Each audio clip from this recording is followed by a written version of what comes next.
Welcome back to Movie Recaps. Today I will show you a sci-fi, drama, mystery film from 2019, titled I Am Mother. Spoilers ahead. Watch out and take care. In a repopulation facility, one day after the event that caused humanity's extinction, there are 63,000 embryos and no human occupants yet. The mother robot, whose main mission is to raise the new human population, is getting ready to raise the first human being after the event. She opens the canisters containing the embryos, takes out the first one, and places it in a gestation chamber. The embryo will gestate into a baby in just 24 hours within the artificial womb. Mother waits patiently, as bombs are heard outside of the facility. Once the fetus has developed into a baby, mother can begin raising the child into a human. The next sequence of the film shows the full developmental stage of the child. Baby is seen taking its first steps, laughing and crying, running around and playing, all under the watchful eye of mother. Baby turns little girl in no time and can be seen making origami animals with mother, dancing ballet, and putting stickers on the robot. One day, the child asks mother why there aren't any more children there, and mother takes her to the embryo room to show her the rest of her siblings. 13,867 days after the event, the repopulation facility now has one occupant. Daughter is already a teenager. She wakes and watches some videos on her tablet while having breakfast. Mother comes in and her hand starts to glitch, so daughter insists to take a look at it. Daughter fixes mother's glitching hand without a problem. Later, daughter gets a little carried away in her ballet practice and is late for her ethics class with mother. The robot asks her to solve a difficult hypothetical situation, but the girl is distracted by her thoughts. When she eventually has a discussion with mother on the subject, it becomes apparent that mother's main focus in her education is the concept of humanity and survival. Mother is worried about the way she answers this particular question because daughter has an important exam coming up soon that would reveal the efficacy of her upbringing. That night, daughter has some difficulty sleeping, so she watches some videos until there is a power outage in the facility. She goes looking for mother, but soon realizes that she's out of power too. Then, daughter finds a broken power line and hears a mouse running around. She sets a trap and manages to fix the problem with the power. While she waits for the power to fully come back, daughter catches the mouse. As soon as the power comes on, so does mother. She finds daughter and the girl shows her the mouse. The little critter worries mother because it might mean that there is a breach in the airlock of the facility.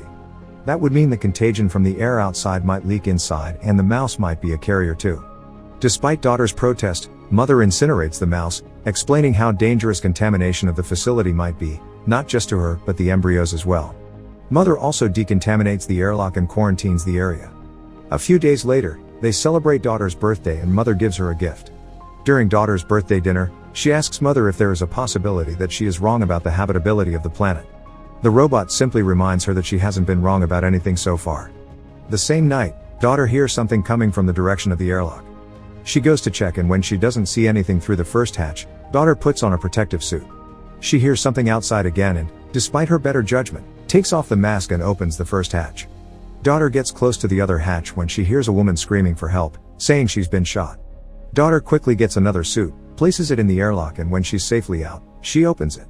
Suddenly, an alarm goes off, waking mother as well.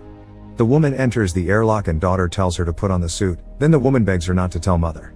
Daughter agrees, and when the robot arrives she says that she opened the hatch for just a second. Mother scolds her and, as a form of punishment, decides to give her the important exam at that instant. In the next shot, both are at the classroom and mother is giving daughter the exam, with an hour to complete it, while she tends to other things. As soon as mother leaves, daughter goes back to the airlock, finding the woman unconscious. She shuffles through her bag, finds a gun which she tucks away, and wakes her up. Daughter tells her that she'll give her all the medicine she needs, but that they can't stay there. The woman sees the water and goes to take off her mask, telling daughter that she's been lied to about the contagion. Daughter manages to hide her away in another part of the facility, before mother returns to the airlock, and leaves the woman there to get the medicine. While she puts everything that she needs from the infirmary together, mother finds the mask near the airlock. Daughter breaks one of the medicine bottles and cuts herself on it when she hears mother passing by. The woman takes out the rest of the suit and sees mother burning the mask in the incinerator, freaking out and searching for her gun. When daughter comes back, the woman sneaks up on her and asks for her gun, telling her about the droid she saw. Daughter says that it's mother, but the woman tells her that droids like her mother were the ones to hurt her. Meanwhile, mother notices that daughter isn't taking her exam and comes looking for her. The woman hears her coming, grabs the gun, and when daughter screams for the robot, she grabs her too. Mother sprints toward them, and as soon as she enters the room, the woman shoots her. Before she can do any serious damage, however, mother gets to her and incapacitates her instantly. Daughter begs her not to kill the woman and tells her that she needs their help because she's hurt. Mother doesn't have a problem helping the woman, But she does have a problem with daughter lying to her. They take her to the infirmary, but mother makes daughter wait outside. Because daughter can't hear anything from the infirmary, mother is free to interrogate the woman freely while she treats her. The woman refuses the penicillin for her wound, as mother keeps conversing. She says the contagion story was a necessary lie to guard daughter against certain things. Mother tells the woman that her primary objective is to take care of humanity, but if she refuses treatment for her wound, mother can't do anything to make her take it. She leaves the infirmary with daughter running after her and asking about their conversation. Mother puts the gun away and explains her version of the story about the droids. She tells daughter why she needed to lie to her to protect her from the dangers outside of the facility. Furthermore, she says that the parameters that govern her are different than those of the droids outside. Daughter has a hard time processing the new information, but still believes mother, who tells her that if the woman would have shot her a few millimeters further, she would have destroyed her CPU. As mother tends to daughter's hand wound, she asks her if the woman mentioned any other survivors which they can help as well with her cooperation. Daughter thinks that the woman might listen to her more than she would mother. Later, she goes through her bag, and among a bunch of trinkets, she finds a book with portraits drawn in it. Daughter flips through the portrait book and finds one particularly interesting. She goes to the infirmary to talk to the woman and asks her about the people. The woman's suspicion of mother can be felt in her conversation with daughter too, thinking that it told her to go through her stuff and question her. She's not wrong, mother did manipulate the girl into doing that. Actually, daughter was just curious about the woman to be susceptible to that manipulation. Daughter stands her ground defending mother, when the woman tells her about all the horrible things that the droids have done. After the talk with the woman, daughter finds mother repairing herself. She apologizes to her for letting the woman in without thinking of the consequences. As always, mother is full of understanding and allows her to ask all the questions about the similarities between her and the other droids. Daughter's questions feel like jabs, but mother still dodges all of them and manages to learn a few things from daughter in return. Lastly, daughter tells mother that the woman is getting worse. They both go to see her and mother tells the woman that she waited too long to take the penicillin, so now she would need to get surgery, or otherwise, her infection will get worse. The woman refuses to let mother touch her and daughter volunteers to perform the surgery instead.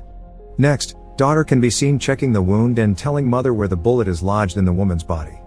She thinks that the best way to pull the bullet out would be to drill in it and take it out that way. However, the woman refuses anesthesia, which would make it insanely painful for her. She can barely even make it through daughter cleaning her wound. The woman turns her head as daughter goes in with the drill, subsequently, calmly performing the procedure and taking out the bullet. After that, she loses her nerve and vomits. Later, daughter waits for the woman to wake up because she passed out from the pain. When she does, daughter explains that her 4 is a saline solution and calms her a little. She gives the woman some food which she practically devours, and then thanks to the girl for what she did for her. They continue to talk and bond, as mother observes them from afar. The next day, daughter is still in the infirmary next to the woman. The woman is looking through the portraits and daughter sees it as an opportunity to tell her that they can house the survivors in the facility if she shares with them where they are. She trusts the girl, but not the droid, and tells her that whatever she shares about the people, daughter must keep a secret. When the girl agrees, the woman tells her about the camp in the mines where she spent most of her life. Then she tells her that she got to the facility escaping from the droids that killed her stepbrother. She shows daughter his and his wife's portraits in her book and tells her that his parents raised her as their own when she was orphaned. Daughter asks about the portrait of the boy she saw before and the woman tells her that he's about her age. The girl keeps insisting that they should bring the survivors there, but the woman gives her the alternative to join her and the others in the mines where it's safer. Mother interrupts their conversation and tells daughter that the woman needs to rest while she needs to do her exam. As the two of them leave the infirmary, mother tells her that the bullet fired in her chest matches the one daughter extracted from the woman's wound. Droids don't use the same type of gun, so mother implies that another human might have shot the woman, possibly with good reason. Daughter is worried by that information but still doesn't share the woman's secret. The important exam that daughter takes is constructed around psychological and ethical questions, checking her judgment and empathy levels alike. Meanwhile, mother goes through the woman's things and activates a locator that she will return in the bag. The two last aspects of the exam are the physical and medical. Once complete, mother tells daughter that her results are better than ever. As a reward, she lets her pick an embryo from the lot and finally have a sibling as she has always wanted. Mother commends her for being patient over the years and demonstrating great character. Daughter chooses a male embryo and puts it in the gestation chamber, which sets the timer for 24 hours until the baby is fully formed. Mother and daughter have a nice moment together. The woman makes a weapon when daughter comes to the infirmary to confront her. The woman instantly makes her doubt mother's story about the bullet, convincing her to check for herself. So, later that night, daughter takes mother's broken hand and uses it to open the cabinets where the bullets are kept. Making the side-by-side comparison, daughter notices that the bullets are of completely different size and that mother lied to her. While still in the storage room, she finds a drawer with no label on it. Inside, she finds documents labeled for embryo number 2. Daughter checks the embryo containers and realizes that she wasn't the first, but the third child that came out of that lot. The documents state that the subject was a failure, but the child in the photo looks like daughter when she was younger. Daughter also checks the incinerator for human remains and finds a human jawbone between the ash. The document has the subject as aborted. All of this information breaks daughter's world apart and she goes to talk to the woman again, admitting that she was right about everything. The woman tells daughter that everything she feels is natural and human, unlike mother who feels nothing for her because she can't. That prompts daughter to ask how long it would take them to get to the mines, for she has made up her mind that she will go with her there. However, the girl wants to wait for her brother to gestate fully so she can take him as well. She's not afraid only about leaving him with mother, but the others as well. The woman tells her that they can leave and get help from the people of the mines, though daughter is adamant about taking her brother with her. They will wait for him, then come back for the others later. The next day, daughter packs the supplies for their journey when mother catches her doing it. She lies to her that she's taking the stuff to spend some time with her brother, so mother takes her to the kitchen to show her how to mix his formula. Daughter gets anxious standing next to mother, who comforts her by saying that she will make a great sister. Then, she exits the kitchen and locks daughter in because she knows what she's planning. Mother goes to the infirmary to confront the woman while daughter tries to get herself out of the kitchen. The girl quickly figures out to use a type of gas to freeze the glass and then break it. In the meantime, mother plays a recording of the woman's conversation with daughter, letting her know that she's aware of their plan. Mother doesn't want daughter to have a miserable life like the woman and won't let her go. Suddenly, the woman sees an opportunity to attack her and manages to incapacitate the droid for a moment, but she just keeps on going, grabbing her by the throat. Meanwhile, daughter thinks to activate the fire alarm, which draws mother's attention and she releases the woman from her grip. As the droid goes to investigate the possibility of a fire, the woman escapes and finds daughter in the maze of the facility. She convinces the girl that they will come back for the others if they escape the facility now and get the people from the mine to help them. They get to the airlock, but mother finds them there fast. When she sees her approaching, the woman grabs daughter as a hostage to make mother open the door. With no intention of getting daughter hurt, mother complies with her demand, and the two of them escape the facility finally. Suddenly, daughter is confronted with the realities of life outside and attacks the woman. She subdues her and tells daughter that they need to find cover. As they walk toward their destination, they immediately get tracked down by the droids, though they hide in the cornfield to stop them from following. Daughter asks the woman about the cornfield and she tells her that it showed up with the other droids 6 months prior. Before that, humans could hardly breathe the air. After a long journey through the desolate landscape, they arrive on a beach with a massive shipwreck and tons of cargo containers. It's daughter's first time seeing the ocean. She doesn't take long to understand that the woman actually lives in one of the containers with a dog. The woman confesses that she fled the mines years before because the people that lived there began treating each other terribly when the hunger struck.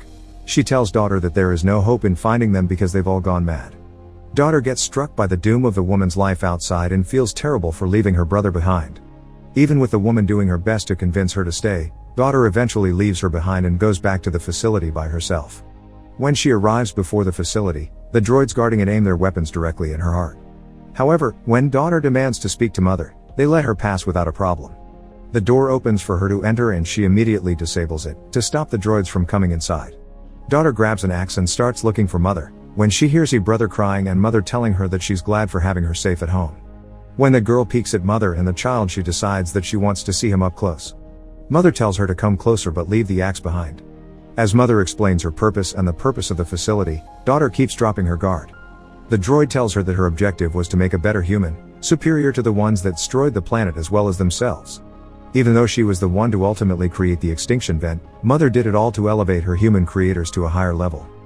Daughter asks to hold her brother and approaches mother, then finally drops the axe, as if she's made her decision about what needs to be done for the future. Mother calls him perfect and daughter confronts her about the way she handled the other children before her. The droid tells her that she's holding the baby too tight and walks toward her when daughter flees the room, trapping mother with the door. She goes into the other room and gets the gun, as the other droids begin breaking down the airlock. Mother tries to free herself from the door as well, when daughter shows up in front of her with the gun, telling her to call the others off. The droid explains that there is no difference between her and the other droids and machines on the planet. They are all mother, a single consciousness with numerous bodies. Daughter lowers her gun, realizing that mother did kill all the other people. Mother gives her the option to either stay with her and raise her brother or leave the facility without him. Daughter gives her the third alternative, which is for her to take care of him herself, to do what she was raised to do. Daughter asks mother for a chance to show her what she is capable of, and the droids stop breaking down the airlock. Mother tells daughter how to disable her. She shoots her CPU, after saying that she won't need her anymore. Daughter breaks down and cries, carrying the whole of humanity on her back.